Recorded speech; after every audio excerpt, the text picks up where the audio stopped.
मुंबईसह कोकण, विदर्भ आणि घाट प्रदेशात काही ठिकाणी गेल्या 24 तासांमध्ये जोरदार पावसानं हजेरी लावली, तर मराठवाड्यात काही ठिकाणी मेघगर्जनेसह पाऊस झालाय.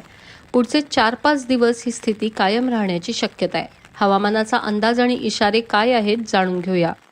बंगालच्या उपसागरात कमी दाबाचं क्षेत्र तयार होतंय आणि त्याला कारण ठरलंय हाँगकाँग आणि व्हिएतनाममध्ये आलेलं विफा चक्रीवादळ. 16 जुलैला निर्माण झालेल्या या वादळानं आग्नेय आशियातल्या देशांमध्ये धुमाकूळ घातल्यावर त्याची तीव्रता आता कमी झाली आहे. पण या वादळाचे अवशेष पुढच्या 24 तासांमध्ये बंगालच्या उपसागरात प्रवेश करण्याची शक्यता आहे. त्यामुळे या भागात कमी दाबाचं क्षेत्र तयार होईल असा अंदाज भारतीय हवामान विभागानं वर्तवलाय. या प्रणालीच्या प्रभावामुळे पूर्वेकडच्या राज्यांमध्ये पुढच्या 3-4 दिवसात जोरदार पावसाची शक्यता आहे. जम्मू काश्मीर, हिमाचल आणि उत्तराखंडमध्येही पुढे 3-4 दिवस जोरदार पावसाची शक्यता आहे. तसंच केरळ, कर्नाटक, आंध्र प्रदेशचा किनारी भाग, गोवा, कोकण, मध्य महाराष्ट्रातला घाट प्रदेश आणि विदर्भातही जोरदार पावसाची शक्यता आहे. पुढचे 4-5 दिवस महाराष्ट्रात, मराठवाड्यामध्येही काही ठिकाणी मान्सून सक्रिय राहण्याची शक्यता आहे.